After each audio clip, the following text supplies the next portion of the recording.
Hi, Jim Fuentes here. Thinking again. I don't know of history. I'm just going to go straight to it, right to that. I don't know of history. And I'm irritated. Partially because I don't know of history, and partially because we got, people like an Illinois assemblyman or representative or whatever the heck he is who wants to remove history class. Yeah, he wants to remove history class because it encourages white privilege and racism. Yeah. Apparently, he doesn't know of history either. Of course, he's a Democrat. And Democrats like rewriting history. And I don't mean to be wrong that all Democrats like to rewrite history, but those ones who want power, they tend to rewrite history. I know. You're saying, Jim, you're a nasty Republican. Well, if you want to think that, that's fine. The things I learned recently, really crazy things. First, I want to jump into this because this irritated me too. Is it has to do with history and future. You ready? Bill Gates, Microsoft, wants to chip everyone. He wants to put a chip in you, so they can tell if you've been vaccinated.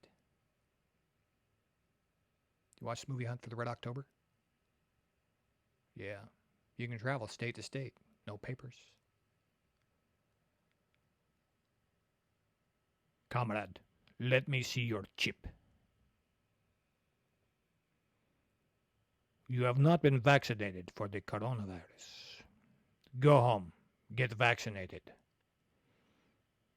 Or you cannot gamble in Las Vegas. Yeah, that's what they want to do. They want to make it so you can't travel if you don't have a chip, if you haven't had your vaccinations. Are your papers in order?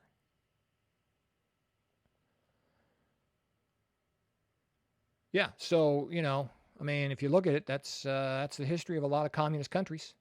You can't travel from one place to another without your papers. If your papers aren't in order, they send you home or throw you in the gulag or whatever it is. They got the logs, whatever kind of log they got, the gulag, the wet log, the jaw log, I don't know what it is. They send you somewhere. I don't want to live in that country. We live in a great country where it's free. You can travel from place to place. You can pretty much say whatever you want. I mean, there's a couple things you can't say. A lot of things you shouldn't say. But you can say whatever you want as long as it's not a direct threat to somebody or encouraging somebody to beat up on somebody, or that's about it. If you're not, inciting harm, then you can say whatever you want. You know what I'm saying? So I can say whatever I want. Trying not to swear, though, just so you know. Yep. Quick things about history I learned just recently. Like the first U.S. senator that was black in the United States of America. Hiram Revels. United States Senator from Mississippi. In office from February 23rd, 1870 to March 3rd, 1871. Mm-hmm. Yep. Interesting, isn't it? Bet you didn't know that. Like this, 1868. Citizenship is guaranteed to all male persons born or naturalized inside the United States by the 14th Amendment. That's right. Setting the stage for the future expansion of voting rights. That's what it says right there in this thing. And you know what happened in the 15th Amendment? 15th Amendment prevents states from denying the right to vote on the grounds of race, color, or previous condition of servitude. Wow. You know what that means? That means if you were a man and you were previously a slave, after 1870, you could vote.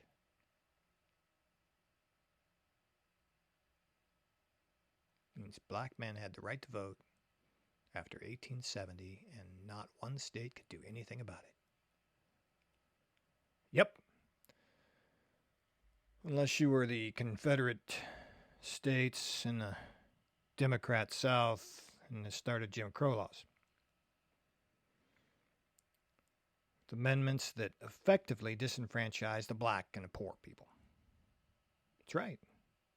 Poll taxes, literacy tests, grandfather clauses, and made it so the blacks couldn't vote anymore.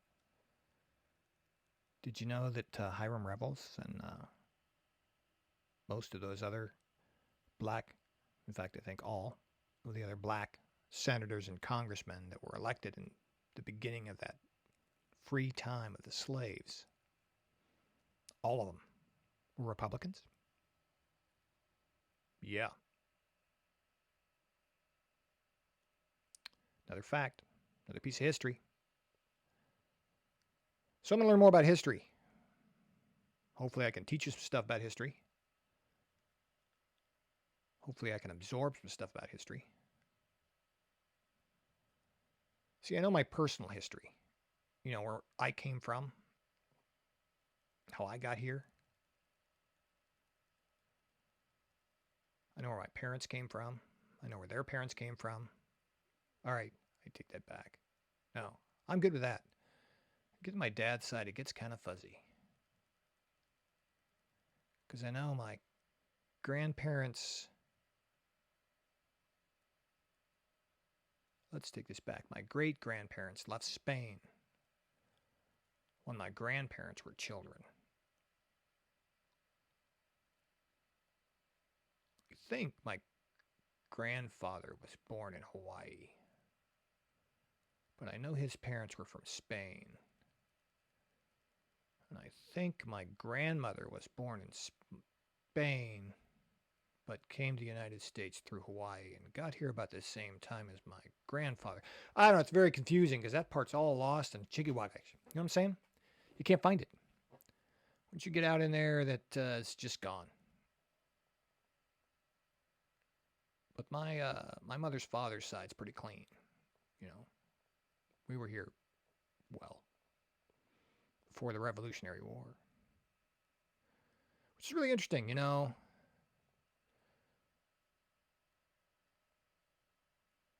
History. I would really like to have known that when I was taking history, where I come from. Maybe I would have been more interested in history. But we need to teach history. It's hard, though, because we can't just teach it all. So somehow, we as parents, which I didn't do a good enough job as, my son Ben loves history. He won't tell you that, but if you look at his shelf, that's what's in there is history. He likes reading about history. But we as parents need to do a better job of teaching history. Our own personal history, the history of our family, the history of our country, where we come from.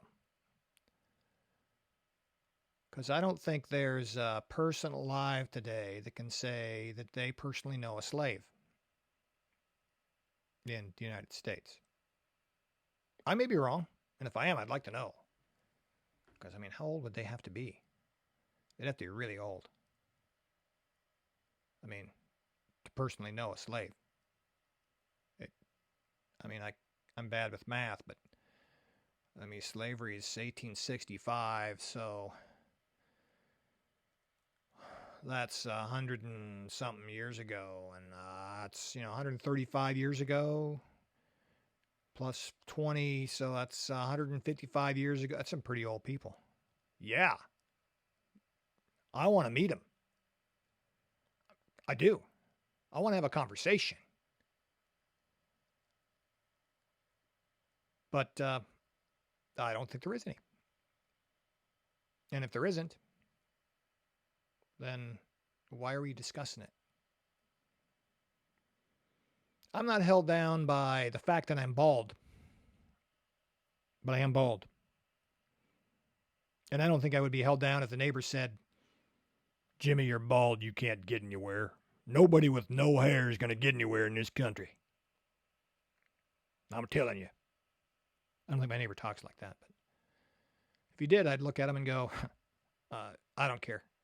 I'm going to do it anyways. Which is the problem. That's the problem.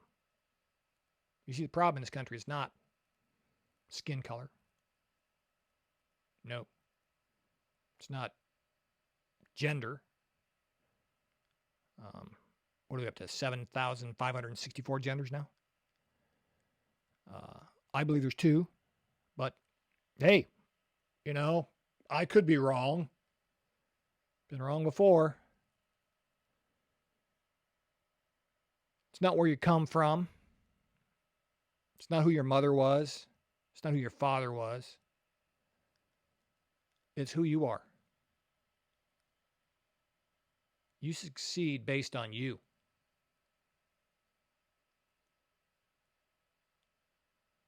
Now, I'm going to tell you, there's some people out there who get a lot of help. I'm not going to deny. Like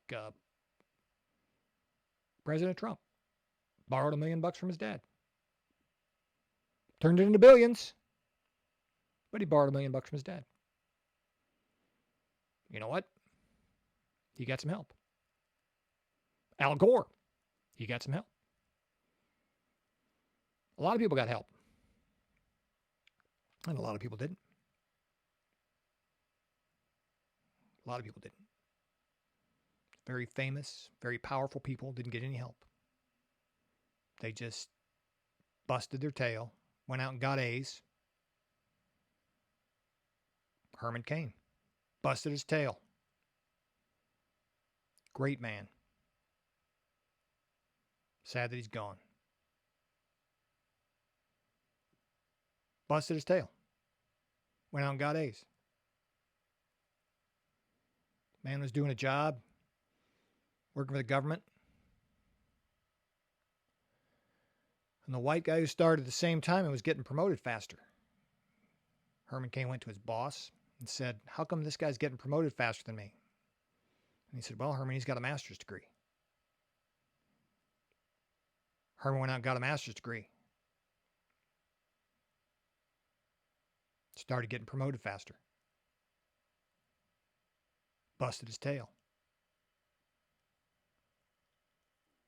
So you want to succeed, go out and bust your tail. Go out and learn stuff. Learn something new. Don't let somebody hold you down. That's my thought, so I'm thinking it. I'm going to let you go because I'm going to learn some history. Have a great day. And don't forget, Gene's watching you.